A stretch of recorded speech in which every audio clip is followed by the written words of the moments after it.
জয় রাধে। কারো বাড়ি গেলে তার ঠাকুর ঘর, তার ঠাকুরের আসনটা দেখে বোঝা যায় এদের ভগবত ভক্তি কতটুকু, এরা কতটুকু যত্ন করে ভগবানকে। আর কোন গ্রামে গেলে সেখানে মন্দিরটা দেখে বোঝা যায় এই গ্রামের মানুষ কতটা ভগবত মুখী, কতটা ভগবত প্রেমী। আমার বাড়ি দোতলা হবে, আমার বাড়ি সোফা সেট থাকবে, আর গ্রামের মন্দিরটির জল পড়বে, সেখানে গরু ছাগল উঠবে, তার কোনো নিরাপত্তা নেই, সেখানে কোনো সৌন্দর্য নেই, এ হতে পারে না। যে গ্রামে হয় জানবেন তাদের ভগবত প্রীতি অত্যন্ত দুর্বল। কারো ঠাকুর ঘর দেখে, কারো দেবালয় দেখে বোঝা যায় এর ইষ্টপ্রীতি কতখানি। আমি দাদাদের বলবো, মন্দির করেছে ওইটা খুব বড় কথা না, মন্দির টাকা থাকলে সবাই করতে পারে।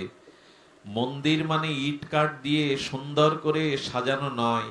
ওই মন্দিরে নিত্য যদি গীতা পাঠ না হয়, নিত্য যদি ভগবানের পূজা আরতি না হয়, সপ্তাহে একদিন যদি ওখানে ভগবানের কথা গীতার বাণী আলোচনা না হয়, তবে কাঠ কাঠ দিয়ে, মাটি দিয়ে, ইট পাথর দিয়ে সুরম্য প্লেট বসানো মন্দিরের ওখানে ভগবান বিরাজ করবেন না। ভগবান বাইরের সৌন্দর্য দেখে না, ভগবান দেখে হৃদয়ের ভক্তি, প্রেম, অনুরাগ। যেখানে আছে, দুর্যোধনের রাজ সিংহাসনে কৃষ্ণ বসেনি, দুর্যোধনের রাজ পুরীতে ভগবান রাত কাটায়নি, এমনকি দুর্যোধনের 56 ব্যঞ্জন গোবিন্দ ক্ষুধা নাই বলে খায়নি। সেই ভগবান বিদুরের কুটিরেই রাত কাটিয়েছিলেন, সেই ভগবান বিদুরের খুদ খেয়েছিলেন, সেই ভগবান বিদুরের বাড়িতে আশ্রয় নিয়েছিলেন। এর দ্বারা কি প্রমাণ হয়? শুধু বড় মন্দির করা নয়, ওই মন্দিরের দ্বারা এই গ্রামের 5টা ছেলে যদি গীতা পাঠ শেখে, এখানে সকাল সন্ধ্যা মায়েরা এসে যদি একটু খোল, করতাল, কাঁসা বাজিয়ে একটু ভগবানের দিব্য নাম করে, গ্রামের অনেক বিপদ অভিশাপ কেটে যাবে। হরিনাম কানে গেলে অন্যের কল্যাণ হবে। তাই অনুরোধ করব, মন্দিরের দিকে ধ্যান দিন। বছরে একদিন যজ্ঞ হবে, তাই রংচং দিয়ে, লাইট প্যান্ডেল দিয়ে মন্দিরকে আলোকসজ্জা করবেন এমন না। এখানে ভগবান আছেন এই মনে করে তার তার সুচারু সদাচার এটি রক্ষা করা দরকার। আর গ্রামবাসীর কাছে হাত জোড় করে অনুরোধ করব, আমাদের হিন্দু ধর্মের অনেক কিছু গ্লানি ঢুকে গেছে। সেই গ্লানি হলো, অনেকেই মন্দির বারান্দায় বসে কিছু কিছু মানুষ তাস পিটায়। আমি এটা দেখেছি বলেই বলছি। বৃদ্ধ মানুষরা জায়গা পায় না, অনেকে এসে মন্দির বারান্দায়, কালী মন্দির, দুর্গা মন্দির তাস পিটায়। এটা করবেন না দয়া করে। ভগবানের স্থানকে সদাচারে রাখুন, পবিত্র রাখুন, অপরাধ নেবেন না। কথাগুলো দেখেছি জীবনে, তাই বলছি। এখানে পাড়ার গল্প, সংসারের গল্প মন্দিরে এসে করতে নাই, অপরাধ হয়। আগেই বলেছি, পাপ তেমন কিছু না, পাপ খণ্ডন হয় হরি নামে, কিন্তু অপরাধ খণ্ডন হয় না। মন্দিরে বসে সাংসারিক আলোচনা, মন্দিরে বসে নেশা করা, মন্দিরে বসে তাস খেলা, এগুলি সব অপরাধের মধ্যেই পড়ে। আমরা অনেকেই এটা খেয়াল করি না। তাই মন্দিরের পবিত্রতা আশ্চর্য হতে হয়। রাজমিস্ত্রি দ্বারা ইট পাথর দিয়ে মন্দিরে কেউ বিড়ি টানে না, অথচ যে হৃদয়ে ভগবান আছেন, এই দেহ মন্দিরটা রাজমিস্ত্রি তৈরি করেছে। দেহটা কে তৈরি করেছে? ভগবানের আশীর্বাদে মনুষ্য শরীর পেয়েছি। সেখানে যেন আমরা নেশা ভান না দেই। ধর্ম মানে আমাকে মানুষ হতে শেখায়, ধর্ম মানে আমার মনুষ্যত্বকে জাগরণ করায়। আমি অনুরোধ করবো, এই মন্দির কেন্দ্র করে এখানে যেন একটা শিক্ষা কেন্দ্র হয়। যারা একটু শিক্ষিত, গীতা পাঠ করতে পারেন, 2-5টা বাচ্চাদের ডেকে তাদেরকে গীতা শেখান, সপ্তাহে একদিন শেখান। সে কি করবে জানেন?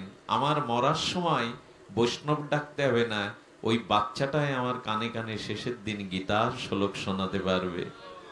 বাইরে থেকে ডাকতে হবে না, ওই বাচ্চাটাই আমাকে গীতার বাণী শোনাবে। তাই আসুন, ধর্ম শুধু বছরের 2-4টে দিন উৎসবে সীমাবদ্ধ না থাকুক, ধর্ম আমাদের নিত্যদিনের আচরণে আসুক। আমি বলছিলাম, নামকে হৃদয়ে মিশিয়ে নিন, নামকে অনুরাগ প্রীতিতে মিশিয়ে নিন, শুধু মুখে রাখলে কাজ হবে না। আর বলেছিলাম, অমৃত খেতে হবে, অমৃত পান করলেই অমরত্ব আসবে। তেমন হরিনামকে ভালোবেসে গ্রহণ করতে হবে। আমি নিবেদন করব, মহাপ্রভু চেয়েছিলেন শুধু আসরে নাম নয়, এই যেখানে আসর করে সাজিয়েছেন না, এখানে কাল নাম হবে। মহাপ্রভু বলেছিলেন শুধু আসরে যেন নাম সীমাবদ্ধ না থাকে, প্রতি ঘরে ঘরেই যেন হরিনাম হয় সকাল সন্ধ্যাবেলা। আজকে দুঃখ হলো ঘরে হরিনাম হয় না, এখন আসরেই হরিনাম হয়। হয়তো শতকরা 2-5টি ঘরে সকাল সন্ধ্যা এই হরিনাম হয়। তো আমি আপনাদের নিবেদন করব যে ঘরে ঘরে মায়েরা, বিশেষ করে মায়েদের অনুরোধ করব, মা তোমরা জাগো। বাবারা তো অফিসে থাকে, ব্যবসা বাণিজ্যে থাকে, ব্যস্ত থাকে, তোমরাই ঘরে অন্তত সকাল সন্ধ্যা একটা করতাল কিনে একটু ঝাঁস পিটিয়ে হরিনাম করো। এতে অমঙ্গল দূর হবে, এতে অকল্যাণ দূর হবে। একটা জিনিস বলি, মায়েরা এখানে অনেক মায়েরা আছে, যে কথাটা আমি বেশি আলোচনা করিনি কখনো। পঞ্চপাণ্ডব কয়জন বাবা? 5 জন বলেই তো পঞ্চপাণ্ডব। পঞ্চপাণ্ডবের লক্ষ্য করুন, এখানে পঞ্চপাণ্ডব হলো যুধিষ্ঠির, ভীম, অর্জুন, নকুল, সহদেব। যুধিষ্ঠির হলো ধর্ম, ভীম হলো বল। একটু ধ্যান দিবেন, কথাটা খুব মার্মিক কথা। যুধিষ্ঠির হলো ধর্মরাজ, ধর্ম, আর ভীম হলো বল প্রতীক, আর অর্জুন হলো আত্মার প্রতীক। অর্জুন কিসের প্রতীক? আত্মা। সখা মানেই তো একই আত্মা, কৃষ্ণ এবং অর্জুন আত্মা। আর নকুল হলো বুদ্ধি, আর সহদেব হলো কি বলছেন? ধর্ম, বল, আত্মা আর বুদ্ধি, আর সহদেব হলো স্বরূপ। আচ্ছা, পঞ্চপাণ্ডব হলো এই। তা বল বা বুদ্ধি কৌরবদের ছিল না? ছিল কি না? দুর্যোধনদের, কৌরবদেরও বল ছিল, বুদ্ধি ছিল, কিন্তু পঞ্চপাণ্ডব জয়ী হলো বা পঞ্চপাণ্ডব বিজিত হলো, কৌরবরা পরাজিত হলো। তার কারণ কি? আর তার কারণ আগার বলার আগে একটা কথা বলে নি। দেখুন, দুর্যোধনের মেয়ের সাথে ভগবান শ্রীকৃষ্ণের ছেলে শাম্বের বিবাহ হয়। সম্পর্কটা কি হলো? বেয়াই হয়ে গেল। অর্থাৎ শ্রীকৃষ্ণের সাথে দুর্যোধনের মেয়ের আর শ্রীকৃষ্ণের ছেলে শাম্বর, তাহলে তার আত্মীয়। কিন্তু এখানে লক্ষ্য করুন, কৃষ্ণ কেন কৌরবদের পক্ষ না নিয়ে পাণ্ডবদের পক্ষ নিলেন? কৃষ্ণ কেন কৌরবদের না পাণ্ডবদের রথের ড্রাইভার হলেন? সারথি শব্দটা অনেকেই বুঝবে না। অর্জুনের রথ চালালেন কে? শুধু তাই, কৃষ্ণ তাদের সাথে খেয়েছেন, উঠেছেন, একসাথে ভোজন করেছেন। এমনকি বলতে হয়, অর্জুনের রথে যেখানে বসবেন ওই জায়গাটাও কৃষ্ণ রথে ওঠার আগে পরিষ্কার করত, ঘোড়ার জলটাও খাওয়াতো উনি। এবং দুর্যোধনের কাছে উনি সন্ধির প্রস্তাব নিয়ে দূত হয়ে গেছেন, পিয়ন হয়ে গেছেন। তো কৃষ্ণের এত দয়া পাণ্ডবদের কেন? কৌরবদের মধ্যে তার দয়া নেই কেন? আমি কথাটি শুনতে অনুরোধ করছি মন দিয়ে। তার মূল কারণটা হলো, কৌরবদের দলে, কৌরবদের মধ্যে দ্রৌপদী ছিল না। বসুন, কৌরবদের দ্রৌপদী ছিল না, পাণ্ডবদের জীবনে ছিল দ্রৌপদী। এ কথাটা বারবার বললেও আমাদের হৃদয়ে না, শ্রবণে রুচির অভাব হবে না।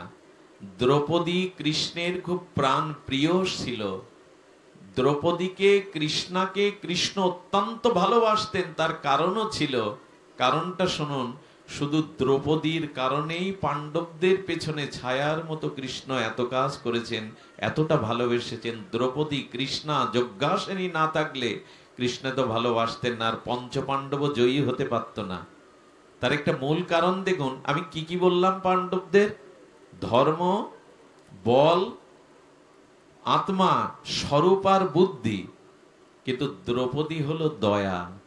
দ্রৌপদী হলো কেমন দয়া জানেন? অশ্বত্থামা 5টা পুত্রের মাথা কেটে নিল দ্রৌপদীর, অথচ গুরুপুত্র বলে তাকে ক্ষমা করে দিয়ে বলল, আমি মা, আমি সন্তান হয়ে যেভাবে কেঁদেছি, আমি কোনো মায়ের বুক খালি করতে চাই না। তার চোখে যে কত বড়! পাণ্ডবরা অশ্বত্থামার মুন্ডু কাটবে, কৃষ্ণও বলছেন আততায়ীকে হত্যা করো, কিন্তু দ্রৌপদী বললেন, আমি মা, আমার ছেলে হারানোর বেদনা যেন আর কারো না লাগে। এত বড় দয়া পঞ্চ পাণ্ডবের মধ্যেও ছিল না।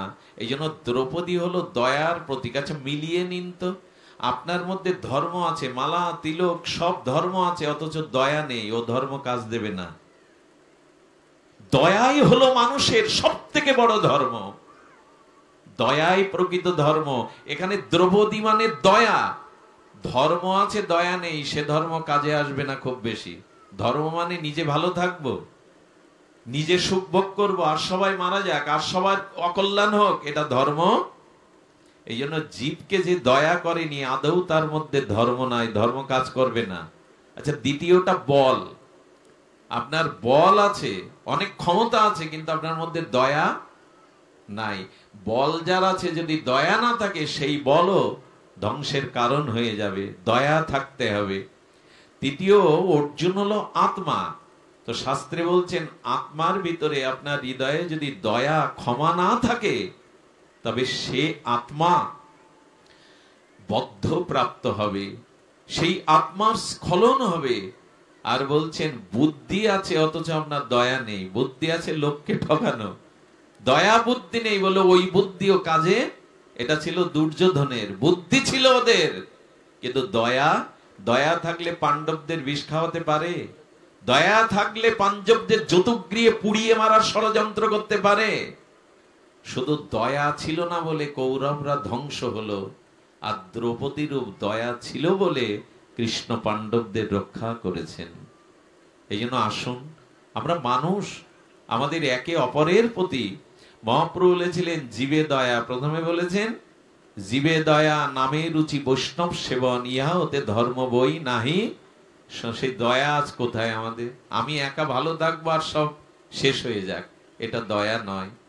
অন্যকে বাঁচাবার মধ্যে, অন্যের কল্যাণ করার মধ্যে নিজের কল্যাণ অবধারিত। শুধু ভক্তমণ্ডলী, এই জন্য আমাদের মধ্যে দয়া, পরের দুঃখে যাদের হৃদয় কাঁদে না, পরের ব্যথায় যাদের চোখে জল আসে না, ঠাকুর বলতেন তারা মানুষ হয় কি করে, শ্রেষ্ঠত্ব হয় কি করে। এই জন্য অনুরোধ করব, এই দয়া দ্রৌপদীর কারণে পঞ্চপাণ্ডবের এত কল্যাণ। আসুন আমাদের ভিতরে সে দয়া এবং আমাদের ভিতরে অপরাধটা আসুক। আমি বারবার এই কথা বোঝাবার বা বলবার আমার ক্ষুদ্র জ্ঞানে চেষ্টা পাচ্ছি যে আমাদের অপরাধ শূন্য থাক। সেই অপরাধের মধ্যে সব থেকে বড় অপরাধ হলো শ্রেষ্ঠ চরণে, মহতের চরণে অপরাধ করা, পিতা মাতা গুরু শ্রেষ্ঠ এদের চরণে অপরাধ করা। আমি একটি দৃষ্টান্ত দিচ্ছি আপনাদের, যেটা আপনাদের হৃদয়ে স্পর্শ করবে। আচ্ছা, আমাদের ভিতরে দুটো ভাবনা জাগে, এক অশুভ ভাবনা আর একটি হলো শুভ ভাবনা। জাগে কিনা? প্রত্যেকের মধ্যেই জাগে একটা শুভ বাসনা, একটা অশুভ বাসনা। কারো কারো জীবনে এই অশুভ বাসনা তার পতনের কারণ করে দেয়। অশুভ বাসনাটা কেন জাগে জানেন? কোনদিন যদি কোনো ক্রমে কোনো শ্রেষ্ঠ বা মহতের চরণে আপনি অপরাধ করেন, আর সেই মহৎ হৃদয়ে ব্যথা দেন, অপরাধ করেন, তবে সেই মহতের হৃদয়ে যে অসন্তুষ্ট আসবে, তার কারণে আপনার হৃদয়ে অশুভ বুদ্ধি, অশুভ বাসনা জাগবে। আর শুভ বাসনা কাদের জাগে আপনি জানেন না। জ্ঞাত অজ্ঞাত সারে যদি কোনো মহতের চরণে আপনি মহৎকে আনন্দ দিতে পারেন, মহৎকে মর্যাদা দিতে পারেন, সম্মান দিতে পারেন, তবে সেই মহতের হৃদয়ে আপনার কারণে যে করুণা, দয়া জ্ঞাত অজ্ঞাত সারে আসবে, তাতে আপনার চিত্ত শুভ বাসনা জাগবে। একটা কারণ দেখুন, এখানে কেউ না কেউ সাধু আছে, আর এখানে গীতা ভাগবত সামনে আছে। এই জন্য এখন আমাদের মনে কাউকে অপমান করার, কাউকে হিংসা করার বুদ্ধিটি মাথায় কাজ করছে কি? বরঞ্চ অন্যকে এগিয়ে দিয়ে মানুষ নিজে পিছিয়ে বসছে। আপনি আগে বসুন। এই যে এখানে অনেক গুণী মানুষ আছেন, শিক্ষিত মানুষ আছেন, কিন্তু অভিমান না রেখে মাটিতে বসে পাঠ শুনছেন, তিনি দাঁড়িয়ে পাঠ শুনছেন। কেন না? যেখানে মহৎগণ আসে, মহৎকে শ্রদ্ধা করা হয়, ওই মহতের হৃদয়ের যে আশীর্বাদে আপনার ভিতরে শুভ বাসনা জাগবে। আমি প্রত্যেক আসরে এই কথাটা বলি, এখানে মায়েরাও আছে, বাবারাও আছে, কিন্তু এই জায়গাটার বাতাস এখন এত পবিত্র হয়ে গেছে, এখন কারো মনে মধ্যে কোনো বিকার আসবে না। এর একটাই কারণ, যেখানে সাধুগণ অবস্থান করে, যেখানে হরিকথা অবস্থান করে, যেখানে ভক্তগণ অবস্থান করে, সেখানে সবার প্রতি একটা করুণার দৃষ্টি মহতের পড়ে, আর তার দৃষ্টিতে মনে শুভ বুদ্ধি হয়। ছোট দৃষ্টান্ত দিয়েই পাঠ বিশ্রাম করছি।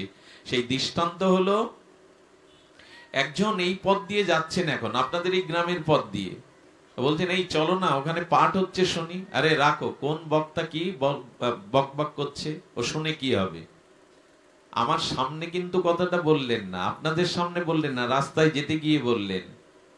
এই যে মহতের চরণে তিনি অবজ্ঞা করলেন, উপহাস করলেন, কোনো না কোনো দিন কোনো অশুভ চিন্তা তার হৃদয়ে সে তার পতন ঘটাবেই। জানুন আর না জানুন আপনি, এক সাধু যাচ্ছে বনের পথ দিয়ে, ওনার প্রচন্ড উৎকট পিপাসা জেগেছে, উনি জল চেষ্টা করছেন, সামনে গিয়ে দেখে এই জঙ্গলের মধ্যেই সুন্দর একটা সরোবর, বাগানের মধ্যে, আর সেখানে পদ্ম ফুটে আছে, কল্লার ফুটে আছে, চারিদিকে গাছগাছালি, নির্মল জল। উনি স্নান করে জল পান করে তৃপ্ত হয়ে কি আশীর্বাদ করলেন জানেন? আর এই পুকুরটাকার শুনুন, এক ধনীর দুলাল, সে লম্পট টাইপের, তো ওইখানে বাগান বাড়ি করে ওই পুকুরটা করেছে, মাঝে মাঝে স্নান করবে, জলকেলি করবে। কিন্তু সাধু স্নানে তৃপ্ত হয়ে বললেন, বাবা, জঙ্গলের মধ্যে এমন সুন্দর একটা সরোবর যে করেছে, তার হৃদয়ের পরিবর্তন আসুক, তার হৃদয়ে ভক্তি আসুক। যেই বলেছে, বিকাশে নাম্বার টিপলে যদি টাকা চলে যায় আপনার কাছে, তো সাধুর আশীর্বাদ যাকে করছে তার কাছে যাবে না? অবশ্যই যাবে। আশীর্বাদের অনেক মহিমা।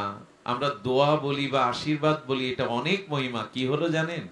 ঘুণ লাগে যেমন বাঁশের মধ্যে, বাইরে বোঝা যায় না, ভেতরটা খেয়ে ফেলে, ওর ভিতরে 15 দিনের মধ্যে জাগরণ হলো, আমি করছিটা কি, টাকা পেয়ে সম্মান পেয়ে আমি করছিটা কি পাপ।